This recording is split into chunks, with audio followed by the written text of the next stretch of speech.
this video, I walk you through all the steps of taping and sanding drywall. Hope you enjoy the video. There's a table of contents down below if you want to fast forward. In this video, I want to talk about taping your drywall that you've put up. Now, there are so many videos out there on this, and I'm a homeowner and I'm just doing one room. I believe that simplification is the best approach. So I bought two different types of mud. I bought the Easy Sand 40 because it's easy to sand and it will set in 45 minutes. And then the other type of mud that I bought is dust controlled pre-mixed joint compound. Now this Easy Sand 40 is going to be for my when I'm putting the tape on, okay? And this is going to be for my first coat and my second coat. All right, and the reason I went dust control, although it's more expensive, is because we're living in the house. And so dust control is important because I don't want to get in everywhere. This is a little more expensive. If this were new construction, I would not have bought this. Okay, now I got a bucket of water here. I'm going to go ahead and mix up the Easy Sand first. So here we go.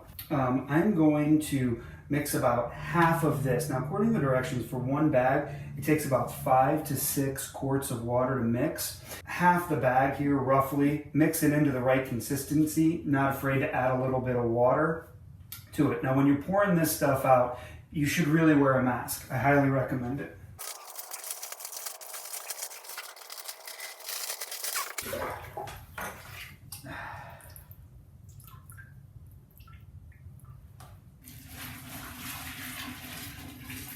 I'm going to start off with 2 quarts and see how that goes. So I clearly had to add some more water into it, as you can see.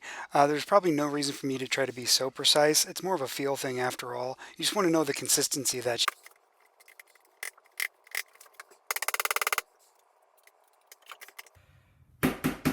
All right.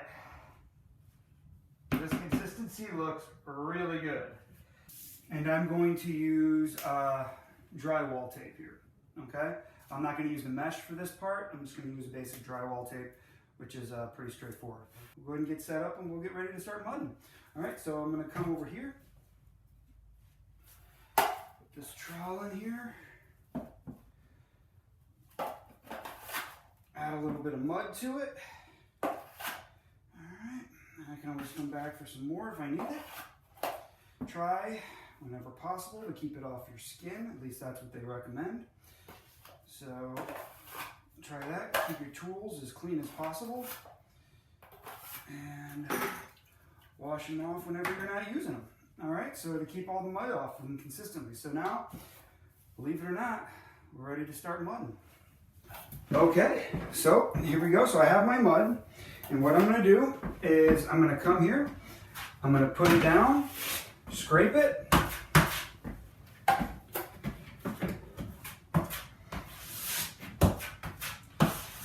and I'm just trying to fill that gap here.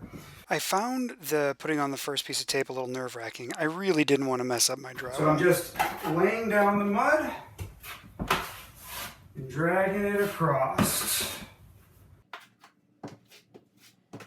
You can already see that drywall mud's starting to dry a little bit. That 45 stuff sets quick, so you have to move fast. Now you can see here that what I did with the tape was go ahead and actually measure it out before I started to embed it into the mud. Okay, again, you're not trying to cover the mud completely. You're just trying to get the tape to set in there. So if you can see some tat after your first coat, that's okay. So I want to talk real quick about the tools that I used in this. And again, I actually didn't use my own tools. I borrowed them from my neighbors when I was taping. And so I know it looks done in the background, but I'm going to put this in the beginning of the video because I forgot to mention at the beginning, just to mention a couple of them. And so so the ones that I needed was I had a 4-inch, a 6-inch, an 8-inch, and a 12-inch Q-jokes. Okay? All right. And so these are the ones that I used depending on different, where I was at. I used, the 6-inch to help lay down the tape and to get everything coated.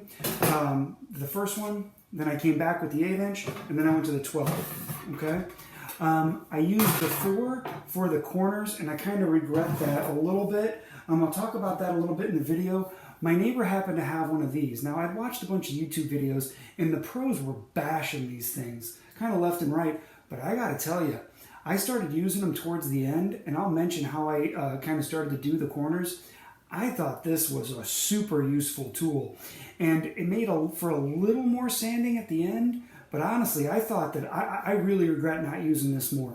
So if you have access to one of these, I would recommend giving it a shot with some of the tips that I have a little bit later in the video. The mudding trowel, all right? And I didn't really use much besides that. These were the tools that I used. So I got lucky that I had a closet in here, and this is where I kind of practiced all of my taping. I could just kind of run everything through here and see how it went. Laid the tape down, got used to the corners, and then moved on to the rest.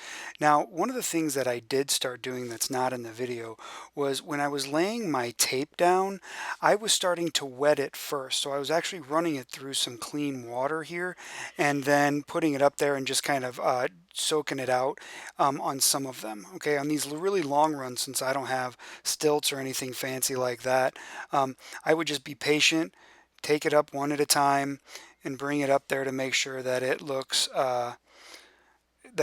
okay.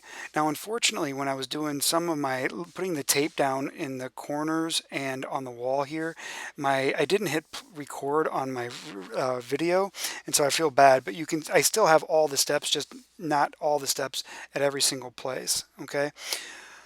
I will tell you that taping these corners up here was a bit of a nightmare because I was using a 4-inch trowel like I heard in other videos, and the problem is that you could only do one layer of one side at a time. This really slowed me down. This is one of the reasons why I really wish I'd started to use that corner trowel a little bit more, because then I could have done both corners at the same time. After that first initial day, I basically didn't use the 45 anymore unless I was patching something, because it just started to become, it was drying too fast and I wasn't fast enough, and I didn't like making a little mix. So I just started using the dust controlled ready mix stuff, and that saved me a little bit of a headache, but it did obviously take a little bit longer because I'd have to wait 24 hours to let everything dry. Here I'm putting on the third coat with the 12-inch trowel in there, trying it out in the closet, and then after that I moved to the other walls that had it.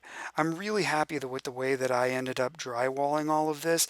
It saved me a ton of time. I was super patient and really, I tried to think through the whole process of laying out the drywall to keep my mudding down to a minimum, and I think it really worked out well. When I was putting on the last coat of mud here, it didn't come out great, I'll admit, but the sand, after I sanded it, I really think I couldn't be much happier with it. Now, one of the things that I started doing in the corners was, to save time, I started using my 12-inch trowel to actually put mud in the corners, and then after that, I came in with that corner trowel and swiped all the useless mud away. It saved me just a ton of time, and I actually think the results turned out just as good, maybe just a little bit better. I had to sand a little bit more, but honestly, that's okay. I didn't mind that. I thought the sanding was going to be a nightmare, but it really wasn't. This is my last coat, full coat on any of my tape. This is going across the ceiling, and I was, again, it's a lot of work, but at the end of the day, I was just pretty patient, and I thought the whole thing came out pretty good. Next is the sanding process. So I wanted to talk about sanding and the tools that I use to sand here. And I went very basic here. So I ended up actually buying 3 basic things to do it with, okay? I got this block here that I thought was really good. It was a 120, okay?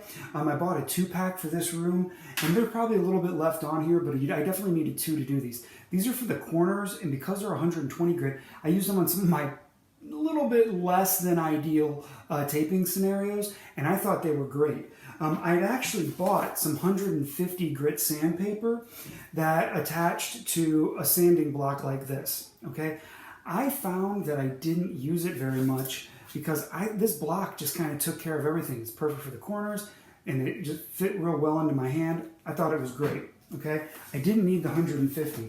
Now, I did get the 220, and this was, you have to have this for 2 things. One, I put it on a hand trowel like this. I got lucky. I actually had 2 hand trowels, one that I put a 150 on, one that I put a 220 on, okay? And so when I did use that 150, I could immediately switch to the 220, all right?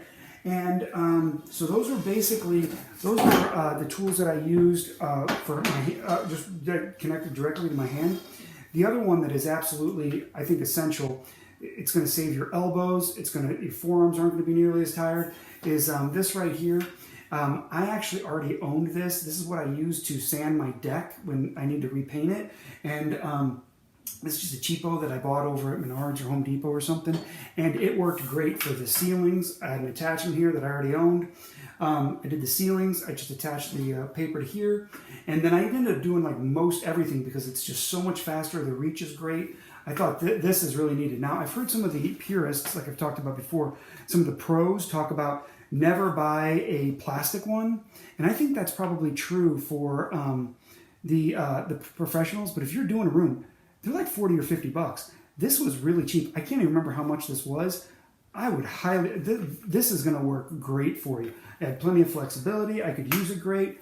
It took a little bit of finessing, but honestly, I was a big fan of it. So I hope this information helps, and you can go ahead and watch the video and watch the process in which I used each of these tools. So I started sanding in the corner in the room where I thought the least amount of people would be able to see it when I started off with. The first thing I did was come and try to scrape any of the stuff off with the 4-inch blade, and that worked out well to save me a little bit of time. You noticed before I was trying to use a really bright light to get in there, and then I knocked it off my ladder and broke the bulb. Honestly, it was a blessing in disguise because I could see every little thing, okay, and it was driving me crazy. I was trying to be perfect. Here I'm doing the ceiling, same process. I'm using some of the different tools to do this. I got to tell you, this sander right here was just unbelievable. It sure did help quite a lot. And again, my taping wasn't the best, so I knew I was going to be doing a little extra drywalling, which honestly was fine. I didn't really mind the sanding process. It's a mess. That dust control stuff, though, is seriously awesome. I didn't get nearly as dusty as I thought I was going to. Now, the last thing I did was go through and check up for any spots that could have need to be touched up, and I circled them so I would know where to go back, where I touched up, and where I would need to come back and sand. I circled them with just a pencil, as you saw in the picture. That was great, honestly. It saved me a ton of headache trying to search out all the bad spots. Hope you enjoyed the video, and please subscribe.